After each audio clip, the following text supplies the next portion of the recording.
The Preußenschlag of 1932 was a major step towards the end of the German Weimar Republic, as it later facilitated the Nazification of Germany after Adolf Hitler's rise to power. On July 20, 1932, President Paul von Hindenburg issued an emergency decree under Article 48 of the Weimar Constitution that dismissed the cabinet of the Free State of Prussia, the largest German state.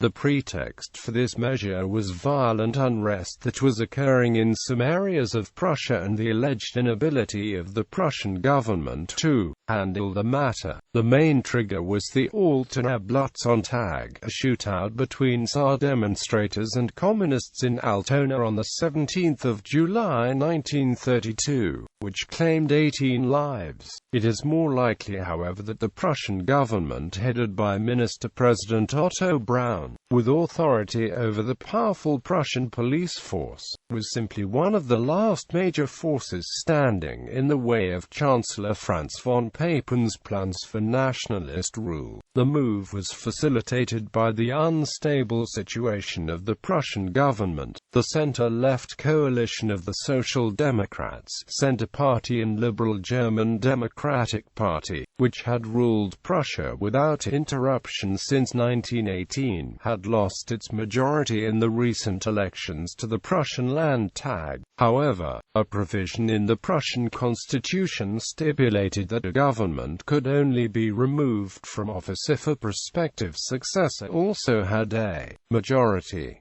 The opposition, consisting mainly of communists and national socialists, would not cooperate with each other or with other parties. As a result, no politically realistic alternative government was possible, and the Braun-led coalition remained in office. However, Papen also lacked majority support in the Reichstag. His only means to govern was through presidential emergency powers and the decrees issued by the senile Hindenburg, over whom Papen had great influence. The emergency decree of July 20 declared Papen Reichskommissar for Prussia, which vested in him all the competences of the Prussian ministries and thus gave him direct control over the Prussian government. The Preußenschlag was declared partially unconstitutional on October 25, 1932, by the German Constitutional Court, but only insofar as the formal existence of the Prussian cabinet was concerned. The transfer of power to Papen was upheld, while the Braun cabinet retained the right to represent Prussia in the Reichsrat.